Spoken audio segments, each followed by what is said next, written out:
Hello, so I'm just going to talk for a few minutes about a poem by Carson called Audobon. It's on our course syllabus, and we're taking a look at it in class. We talked about it a little bit. We talked about it a little bit today. So this is the book from which it's taken, and sometimes in an anthology, the origin of a poem or a text can be a little bit obscured. It's called Men in the Off Hours, and it was published in 2000. Something you'll notice that might seem a bit jarring in this poem, Audobon, is the mention of the Japanese painter, printmaker Hokusai.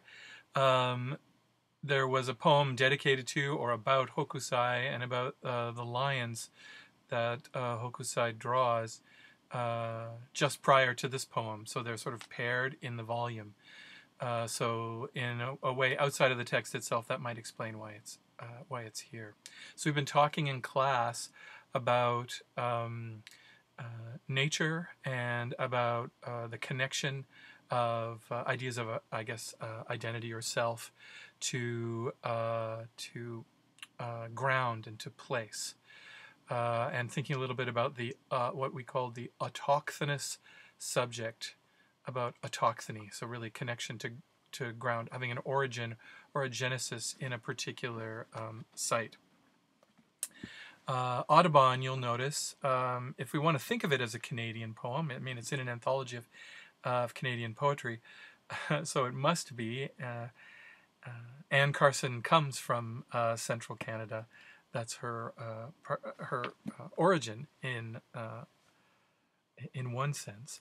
But you'll notice that Audubon is an American figure, and he's an American a little later on in the poem in Paris, an American out of place in a way, and his own origins are remarked. He's sort of posing or pretending to be American, and in fact, if you do associate identity with origin, he is Haitian by background. Hokusai as well, who enters the poem a little bit abruptly, but is Japanese. So there doesn't seem to be any Canadian content here. One of the things Carson is quite interested in is that sense of displacement.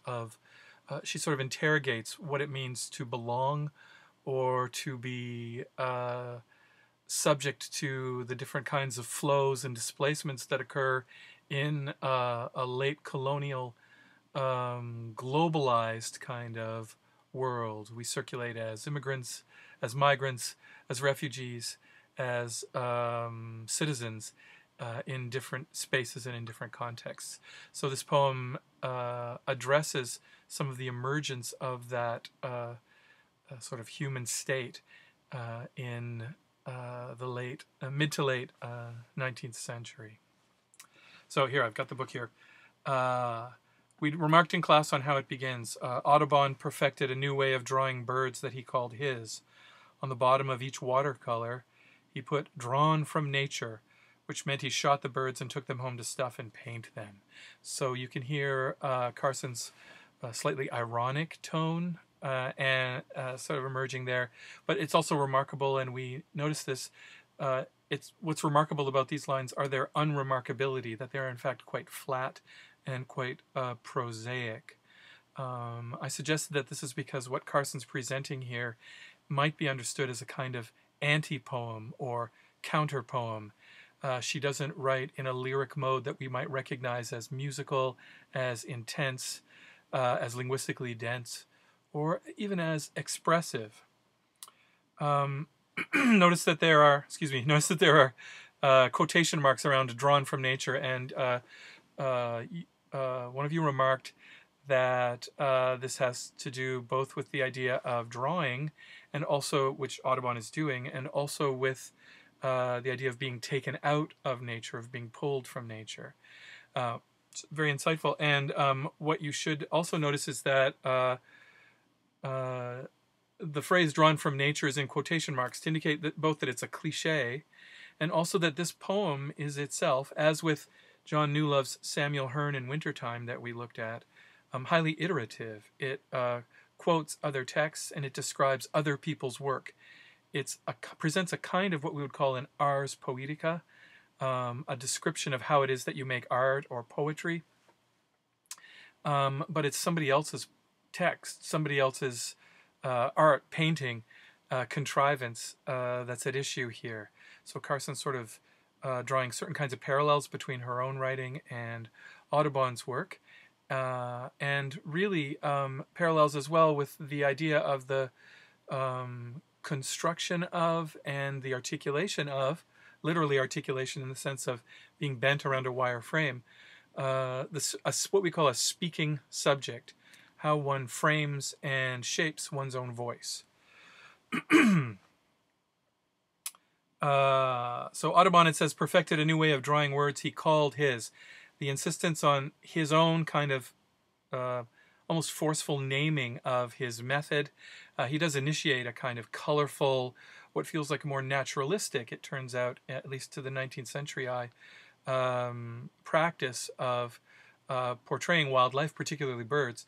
But you'll notice that what Carson emphasizes is the artifice, the constructedness, the contrivance behind what appears to be natural. Her tone at the beginning, that flat tone, we might also mistake for a kind of natural voice. But as you proceed through the poem, you can see that it is highly constructed and deliberate. It's very carefully measured and crafted on the page. He built flexible armatures, it says, of bent wire and wood on which he arranged bird skin and feathers, or sometimes whole eviscerated birds in animated poses.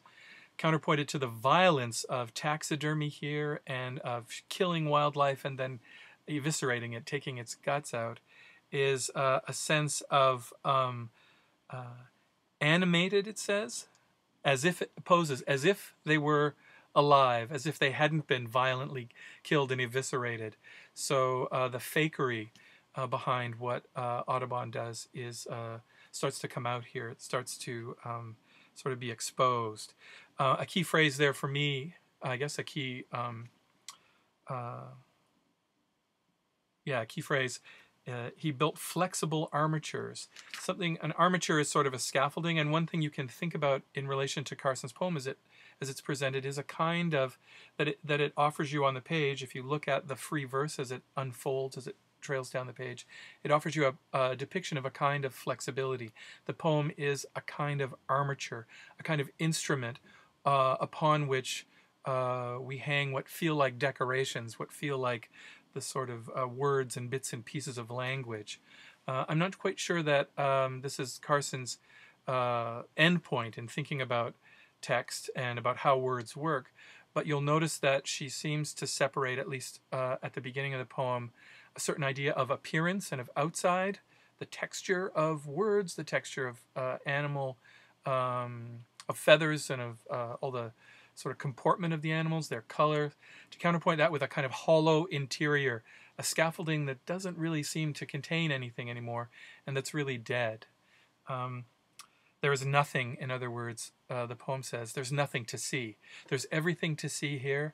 It presents itself as this enticing visual array, but for Carson, as viewer here, in the end, nothing actually comes forward. Or really, it's not that the poem is empty necessarily, or the text, or the bird, or what the painting, but that what you're actually glimpsing for Carson is a kind of nothingness. Think back into the New Love poem we talked about, to the idea of unknowing. There's a kind of hollow spot, a gap in a historical text that wants to look back and recover something that happened in the past, some kind of meaning. So what we're both, there's nothing there really to see is sort of the idea. That sounds like what she's saying. But in fact, what she's also pointing to is that we're seeing a kind of nothingness, a kind of unknowing. And that's clarified in the next line. You can look at these true shapes all day and not see the bird. So we're assuming, as with a kind of naturalistic sort of text here and a naturalistic sort of painting style, that we're going to get a key to seeing what birds look like. We're going to see the bird itself. But in fact, what this is a painting of is a dead bird, a bird that's been hollowed out. For Carson, you can never get through the mesh, the filter, if you want to think of it that way, of representation. You can never get back to the thing itself, to what she a little bit glibly here calls the true shape. Notice that what's true in the way that that's phrased is the outer shell of appearance and not some inner essence that we want to get back to. You can never get past the truth of the falsity of those shapes, the fact that they are misrepresentations, that they're distorted, that they're filtered, that they're contrived, that they're reshaped and reformed. Something to note at this point, too, is the etymology, the roots of the word poetry. It goes back to an ancient Greek word, poiein, a verb that means to make. So in one sense, working at poetry, writing poetry, doing poetry, if you want to think of it that way, is a way to describe any act of creative making or of making itself. Any act of contrivance arguably can be understood as poetry, as poem making, as the act of making. Here Carson draws attention to this, the contrivance, the way in which Audubon's pictures, although they appear to give us just depictions of descriptive depictions of real life animals, are in fact all about the process of their own making. They're just made, contrived, colorful things. And there she says in the next line, Audubon understands light as an absence of darkness, truth as an absence of unknowing. So we have a kind of double negative built into any truth claim that his depictions are making on us. We are, says Audubon, it says, we are what we make ourselves, Audubon told his wife. And notice how Carson immediately points out the fact that he is not American, but has made himself into a representative American in the salons of Paris and Edinburgh. It says where he went to sell his new style, this Haitian-born Frenchman. Audubon is Haitian-born and French, but he's presenting himself as English-American, Anglo-American. So the idea is that he can refashion himself by putting on a new suit of clothes in a way, by looking American, and also by sounding American, and by painting in this new style, painting himself into some notion of representing American nature, North American nature. They loved him, it says, for the, and then another quotation, frenzy and ecstasy of true American facts, especially in the second, more affordable, octavo edition, Birds of America, 1844. You might have got to the end of this poem and thought that's a terrible way to end this text. It seems to sort of peter out into a bibliographic entry. But I think, of course, that Carson is doing this on purpose.